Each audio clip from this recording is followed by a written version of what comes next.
This case is brutal. A couple are driving home in the later hours of the evening when they're both suddenly thrown into a violent and deadly nightmare at the hands of a mysterious knife-wielding killer, leaving one dead and the other one badly bruised and shaken. This is the chilling and horrifying case of Coopers Hill Road.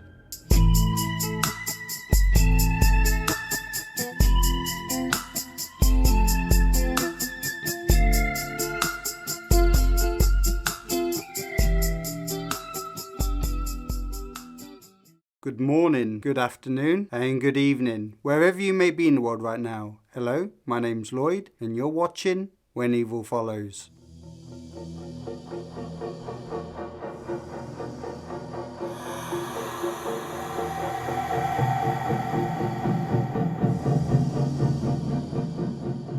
Lee Raymond Dean Harvey was born into the world on the 20th of September in the year of 1971 to loving parents Maureen and Ray Harvey. A couple of years later, Maureen would give birth to a second child, baby Michelle Harvey, completing a perfect loving family. The Harveys were a traditional close-knit family, and they all lived happily together in the West Midlands of England. Both parents came from working class backgrounds and raised their children with traditional family values. Both Lee and Michelle were very close to their parents throughout their childhood, leading into their teens and adult life. And over the years, the family bonded as a unit. They could only be described as warm and loving. Lee's personality was fun, cheeky and loyal, and always brought heaps of good energy to those around him.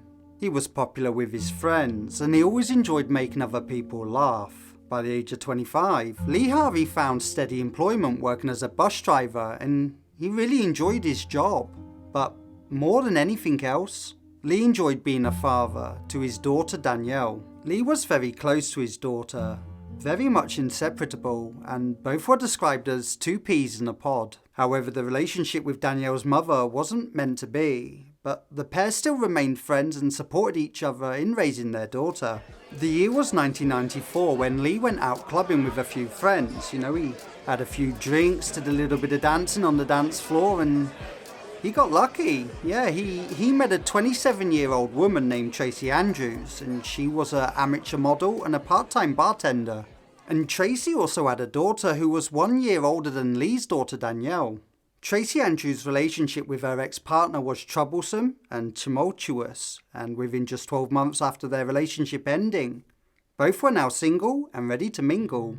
Lee and Tracey instantly hit it off, and the pair became inseparable. Their connection was intense, highly passionate, and their relationship was fast-moving.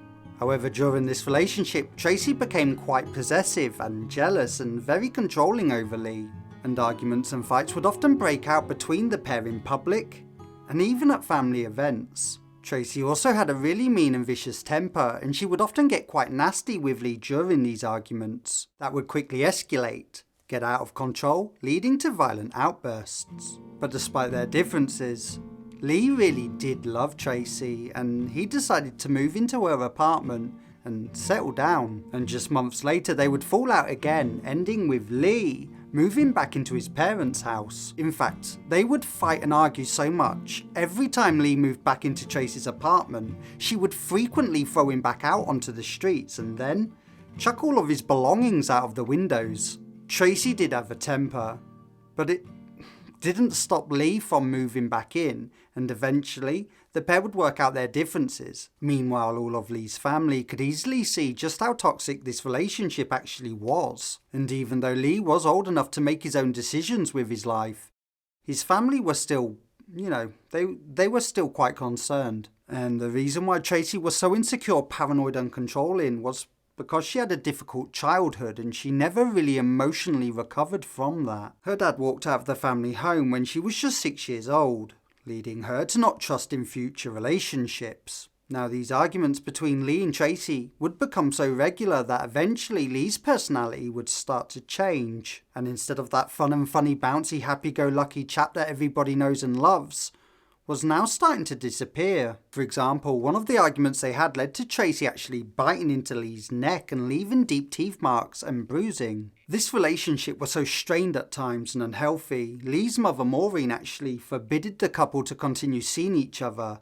but the words were ignored by both, and eventually Tracey fell pregnant. And even though this crazy news was to shock Lee's family, they kinda hoped that this would help the couple settle down, stop fighting, and focus their attention on what's important. Lee was super excited about becoming a father for the second time. However, just 2 months later, Tracey announced having a miscarriage after falling down some steps in the town centre whilst being out with friends. And here comes another big shocker, so brace yourself. Just 4 months after losing the baby, and much to everyone's concern, Lee proposed to Tracey on one knee, and she said yes, and they both started to prepare a large family event for their wedding day.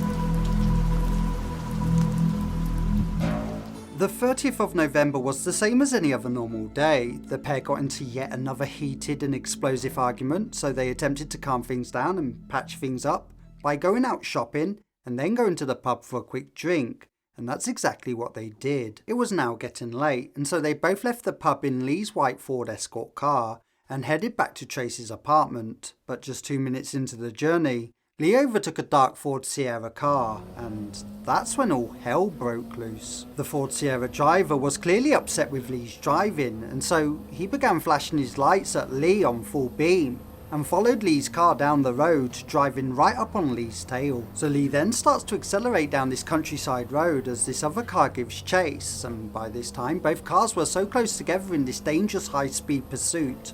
The cars were effectively tailgating and snaking each other throughout the country lanes. Tracey was sat in the passenger seat and starts shouting to Lee to slow down, and eventually the car chase leads to a halt along the rural Coopers Hill Road, and that's when the driver of this other car steps out of his vehicle and Lee does the same. It was a confrontation that was inevitable, and so this strange man and Lee both stood in the middle of the road throwing insults at each other, and then the driver of this dark Ford gets back into his car, and as Lee's standing there, this much bigger guy steps out of the passenger side of this dark car and walks up to Lee. At first they're both talking to each other, and within like 10 seconds or so this much bigger guy starts attacking Lee. Now Tracey doesn't quite see what's happening, but she knows that both Lee and this other guy are both fighting. And so immediately Tracey gets out the car and piles in to defend and help Lee. But it was at this point Tracey was repeatedly smacked in the face by this other bigger guy,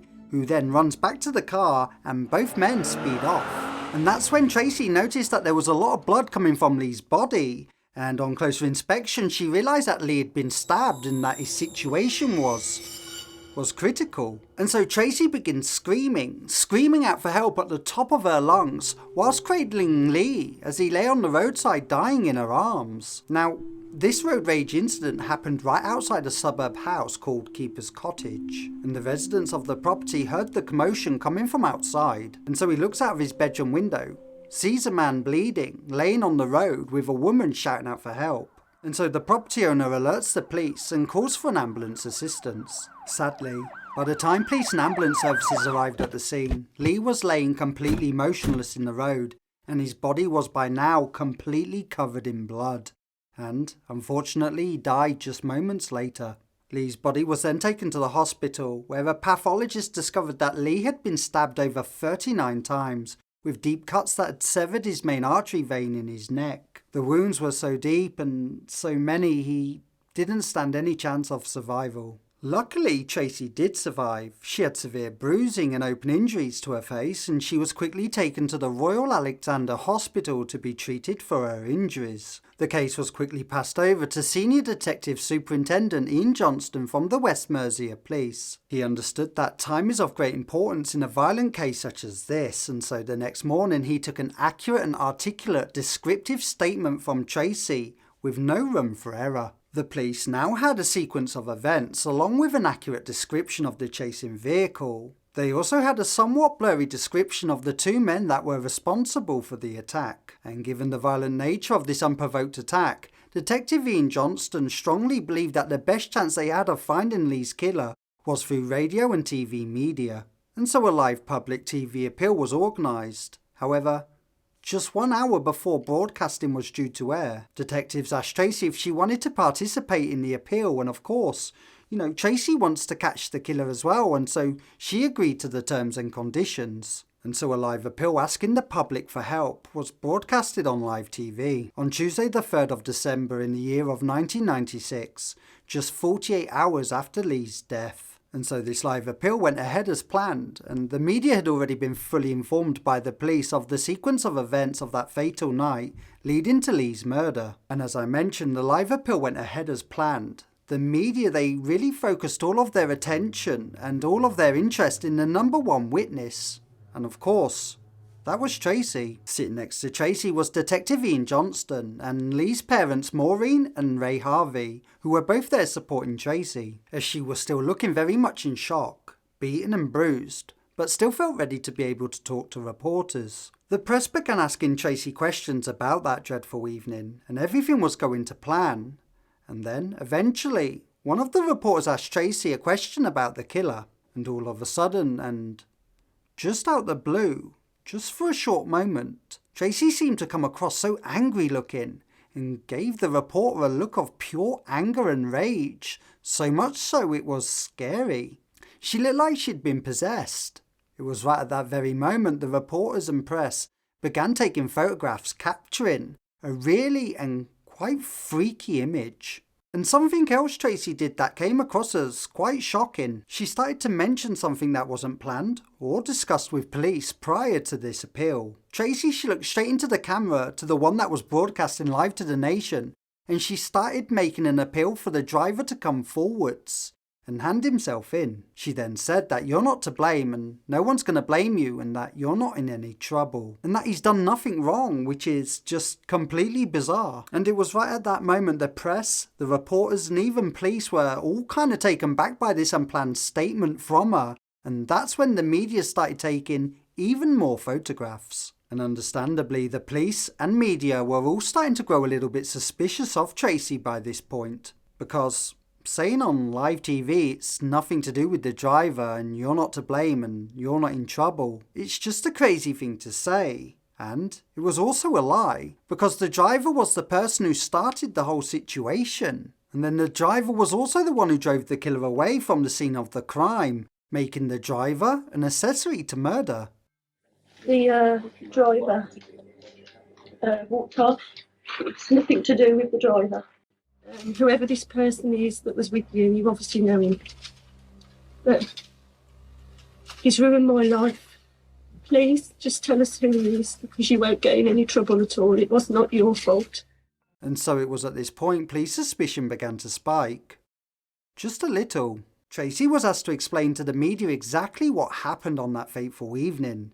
And after she'd finished giving her full statement, there was one journalist in particular that was paying very close attention to every single word that Tracey was saying. And rightly so, that's their job. They get paid for taking as much information as accurate as possible, so they can publish it articulately and accurately in all of the major newspapers. And so this journalist, he'd been listening to every single word Tracey said, but was somewhat baffled. And so he raised his hand and said, "Excuse me, Tracey, but in your original police statement, you clearly told the police that you both left the pub at 10 to 10. Now you're saying it was 10 past 10. Tracey then looked at the journalist in pure rage, and she said to the journalist, "No, I definitely said that we both left the pub at 10 past 10. Now, as I mentioned earlier, Detective Ian Johnson, who was sat right next to Tracey, his reaction to Tracey's conversation with this journalist was pure class.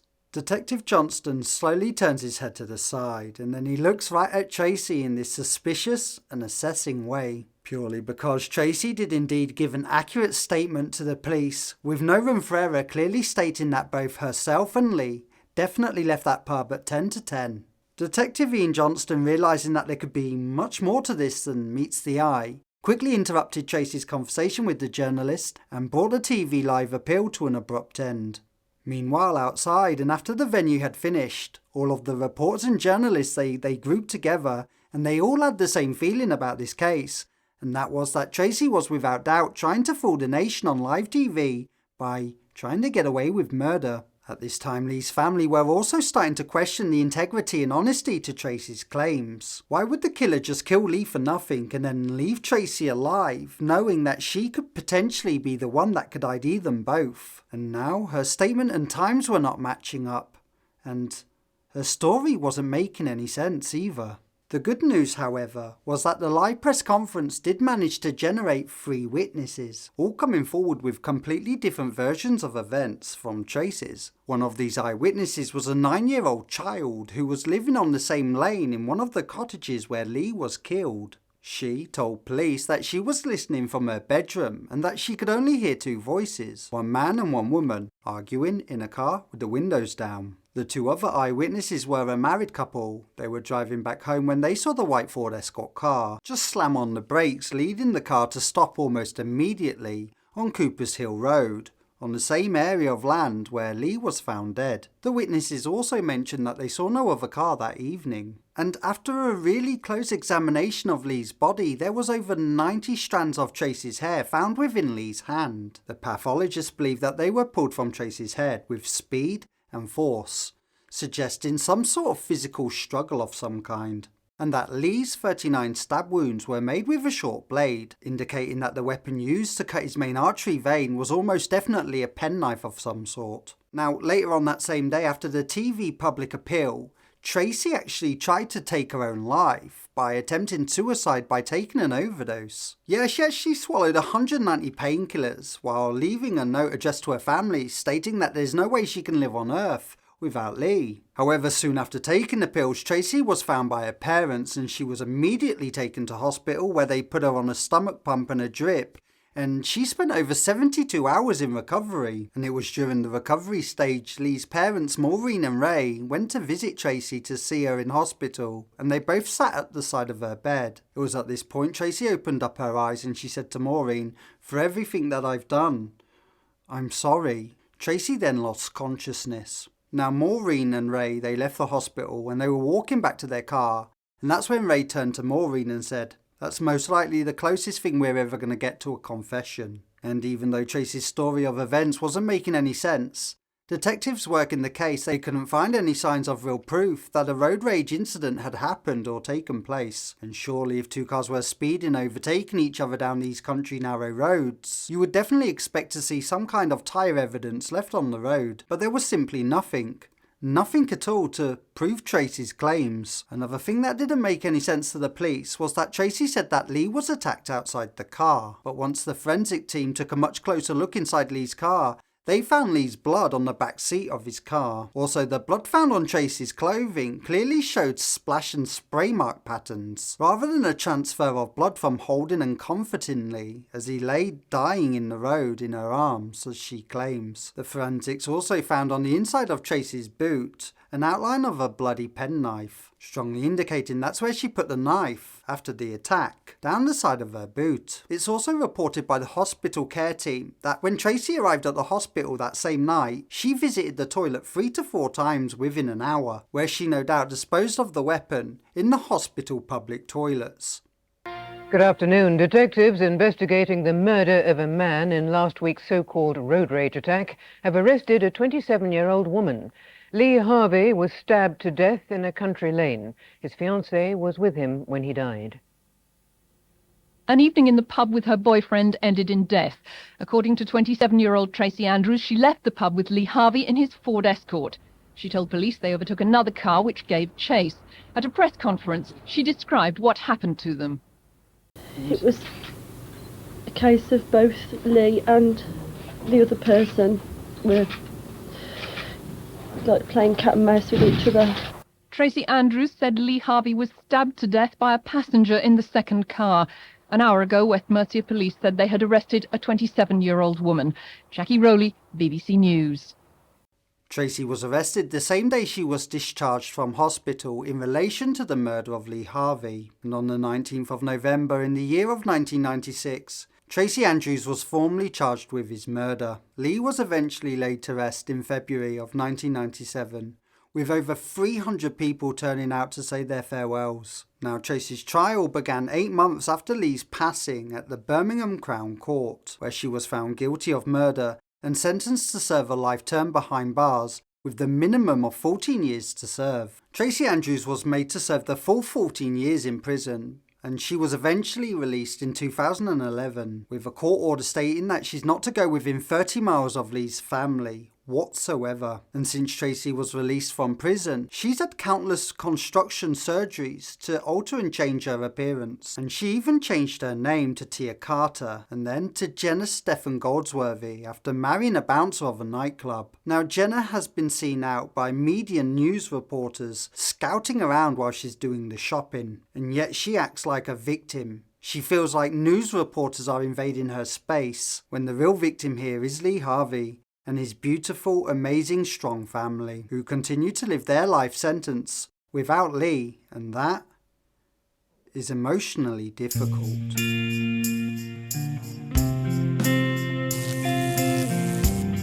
Hello there, and thank you for watching another episode of When Evil Follows. If you've enjoyed this case, then please do hit the like button and subscribe to the channel. Your likes and views really do go a long way in helping us make these videos possible. So maybe consider subscribing and hitting the bell.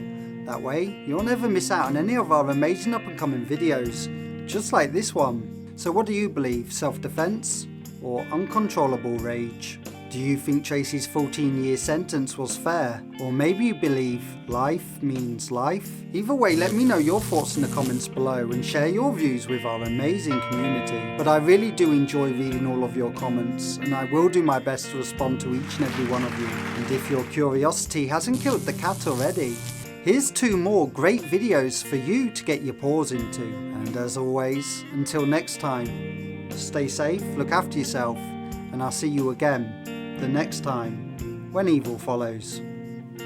Bye.